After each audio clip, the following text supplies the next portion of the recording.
this is Joyce from JoycePod, and today I'm going to talk about fears.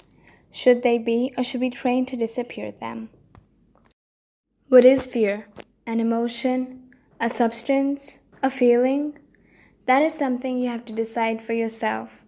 But what I can tell you is that you cannot live without fear. It is a very important part of your living, even if you don't believe it. Why is fear so important? And if it is, how can we be fearless and brave? Fear is the thing that drives our instincts in the right direction when our brain stops to respond. If you're caught in a situation in which you can die, your instincts take over your mind and your mind stops working. That's when fear helps us. For example, if you're caught in a fire, your brain stops working and your instincts take over. Your instincts will process your fears.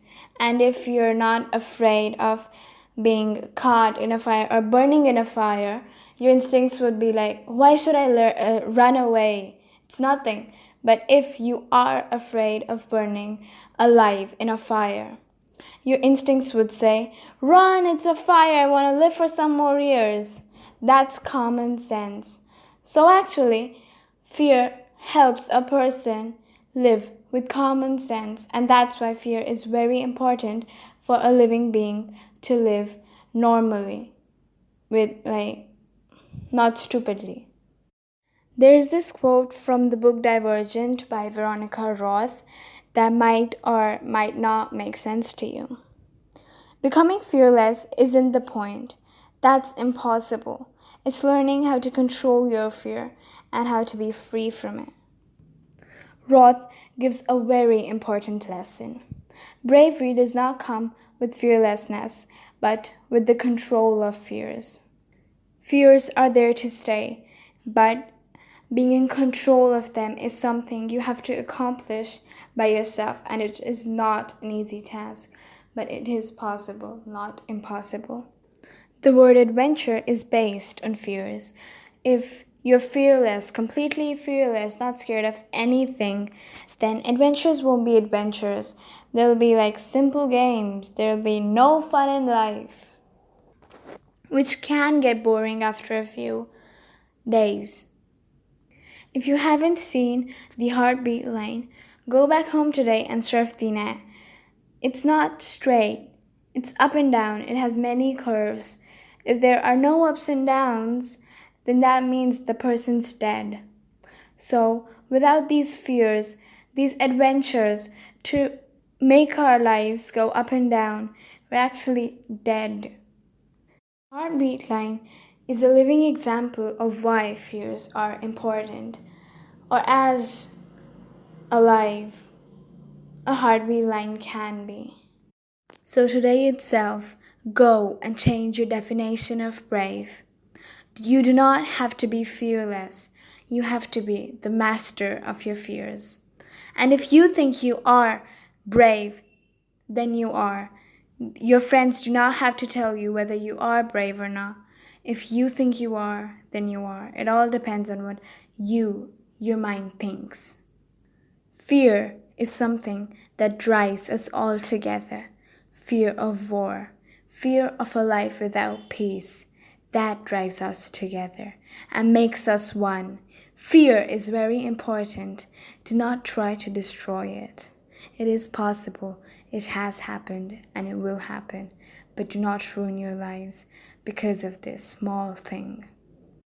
All those people who think that bravery comes with fearlessness and make you think that this is true are mindless fools. Do not believe them. Tell them the truth. Bravery does not come only with control of your fears. Bravery comes with a bit of kindnessness, a bit of selflessness, and a bit of truth. It all has to be in a perfect sequence, a perfect ratio. This is another quote from Veronica's book, Divergent. I want to be brave and selfless and smart and kind and honest. If you really want to be brave, perfect, you have to have the correct ratio of all these 5 things. These 5 things is what makes a person really, truly brave. Today, go and make a change in your life. Change your definition of bravery. Change the definition of your friends, of what their definition of bravery is. Make this world a better place for everyone. To understand more about fears, read the book Divergent by Veronica Roth and see how Tobias overcomes his fears and get to know what his definition of bravery is. According to me, his definition of bravery is the right definition. To write a comment or ask me a question, feel free to email me on my email address, which is JoycePod, JoycePod 2222 @gmail.com.